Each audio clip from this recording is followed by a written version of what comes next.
More than one monarch's held court here. Justine was accustomed to the opulence of the palace in West Lauria's capital of St. Edis. This looked more like a common room of a public house. It was small and dark, the king and queen's thrones wooden, and the tapestries faded by time and smoke.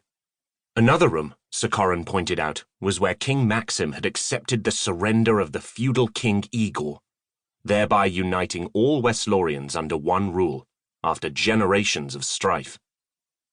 "My namesake," her father said proudly, forgetting, perhaps, that King Maxim had slaughtered King Igor's forces to unite them all.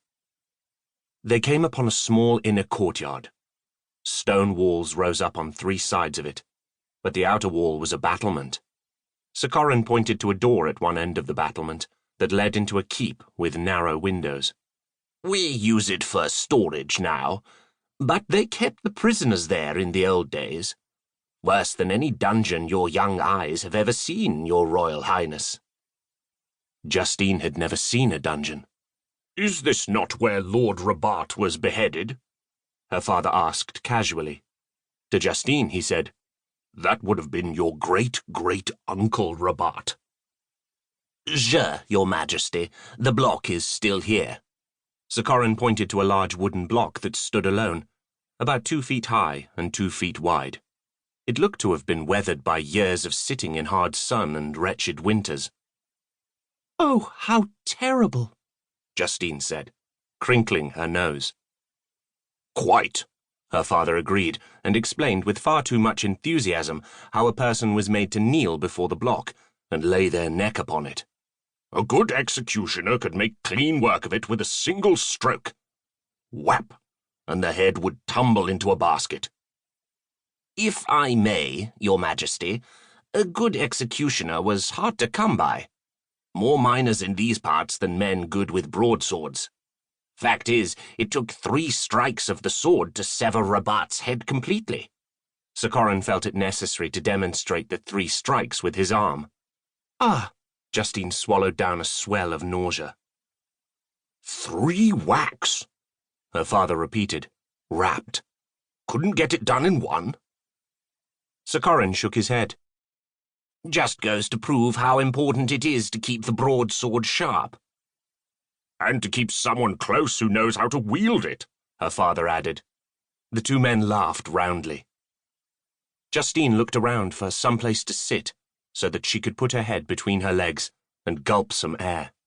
Alas, the only place to sit was the block. "Steady there, my girl. I've not told you who ordered the beheading," her father said. Sir Corin clasped his hands together in anticipation, clearly trying to contain his glee. "Your great-great-aunt Queen Elena." Queen Elena had beheaded Lord Rabat. Her husband! Worse, her brother. Justine gasped.